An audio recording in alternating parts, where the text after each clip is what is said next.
দেশে স্ট্রোকের রোগীর সংখ্যা প্রায় ২১ লাখ। প্রতিনিয়ত এর সংখ্যা বেড়েই চলছে।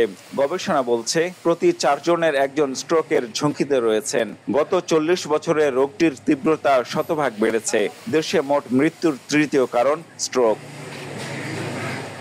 জীবনযাত্রার পরিবর্তন, চাপ বৃদ্ধি, কম শারীরিক কার্যকলাপ ও খারাপ খাদ্যাভ্যাসের কারণে বাড়ছে ঘাতক ব্যাধিটি। উচ্চ রক্তচাপের রোগীদের মধ্যে প্রতি ১০০ জনের ৪৮ জনই স্ট্রোকের ঝুঁকিতে রয়েছেন। আর অনিয়ন্ত্রিত জীবনযাপনের কারণে প্রতি ১০০ জনের ৩৬ জন স্ট্রোকের শিকার হচ্ছেন।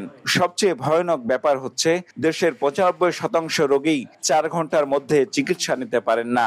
রোগটিতে আক্রান্ত হলে জটিলতার মধ্যে রয়েছে হাত পা অবশ হয়ে যাওয়া, মুখ বেঁকে যাওয়া ও কথা বলতে না পারা। এমন ভীতিকর পরিস্থিতির মধ্যেও সুখবর পাওয়া গেল রাজশাহী মেডিকেল কলেজ হাসপাতালে। স্ট্রোক করা রোগী হাসপাতালে ভর্তির পর সুস্থ হয়ে হাঁটতে হাঁটতে বেরিয়ে যাবেন এমন জাদুকরী ঔষধ হাতে পেয়েছেন চিকিৎসকরা। এমন সাফল্য এসেছে হাসপাতালের ইন্টার্ন চিকিৎসক শীর্ষ শ্রেণীর হাত ধরে। বিশ্ব স্ট্রোক সংস্থায় গবেষণা সহকারী হিসেবে কাজ করার সুবাদে আন্তর্জাতিক স্বেচ্ছাসেবী সংস্থা ডিরেক্ট রিলিফ ইন্টারন্যাশনালের এশিয়া প্যাসিফিকের প্রধানের মাধ্যমে আসে ঔষধগুলি। ওই সংস্থার এশিয়া প্যাসিফিক অঞ্চলের যিনি ডিরেক্টর আছেন, উনি আমাকে ইমেল করলেন যে আমাদের রাজশাহী মেডিকেল কলেজে এই ওষুধের প্রয়োজন আছে কিনা এবং থাকলে কি পরিমাণ। তাদের কাছে মোটামুটি ৫,০০০ ভায়ালের মতো ছিল।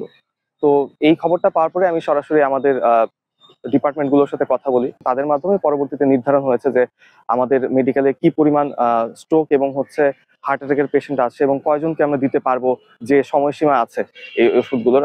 মার্চ মাসের ৩১ তারিখ পর্যন্ত এটার মেয়াদ আছে, এর মধ্যে আমরা কতটুকু দিয়ে শেষ করতে পারবো সেই অনুপাতে আমাদের ডিমান্ডটা চাওয়া হয়। রাজশাহী মেডিকেল কলেজ হাসপাতাল কর্তৃপক্ষের সঙ্গে সমঝোতা চুক্তির স্বাক্ষরের পর ১৭ কোটি টাকা মূল্যের ২৫০০ ভায়াল ইনজেকশন উপহার পাঠানোর উদ্যোগ নেয় সংস্থাটি। জার্মানির বিশ্ববিখ্যাত ব্র্যান্ড বোহরিঙ্গার কোম্পানির তৈরি অ্যাক্টিলাইজ ইনজেকশন গত ২৫ আগস্ট হাসপাতালে এসে পৌঁছেছে।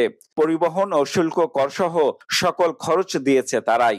ম্যাক্সিমাম স্ট্রোক রোগী আমাদের হাসপাতালে আসে অনেক দেরিতে, তখন এই ওষুধটা প্রয়োগের সুযোগ থাকে না। হার্ট অ্যাটাকের রোগীদের যখন রক্তনালী ব্লক হয়ে যায় তখনও কিন্তু এই ওষুধটা ব্যবহার করা যায়।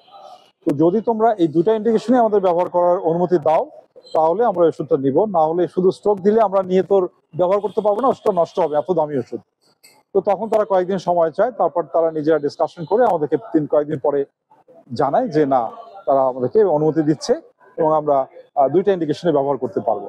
চিকিৎসকরা জানান, এ ধরনের ইনজেকশন বাংলাদেশে তৈরি হয় না। তাছাড়া ভারত থেকে আমদানি করা হলেও দাম বেশির কারণে বেশিরভাগ রোগী কিনতে পারেন না। তবে উপহার পাওয়া এসব ইনজেকশন অন্তত ৫০০ রোগীর জীবন রক্ষায় বিনামূল্যে ব্যবহার করা হবে। হার্ট অ্যাটাকের রোগীদের দেওয়া শুরু করেছি। It's a very big news.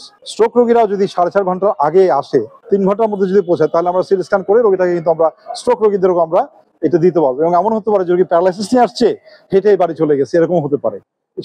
আমরা সেই দিনের জন্য অপেক্ষা করছি। Bangladesh society of stroke and neuro ইন্টারভেনশনের তথ্য মতে বিশ্বব্যাপী প্রতি বছর প্রায় ১.৫ কোটি মানুষ স্ট্রোকে আক্রান্ত হন। এর মধ্যে মারা যান অন্তত ৫০ লাখ মানুষ। Ziaul Gani Selim, Star News, Rajshahi.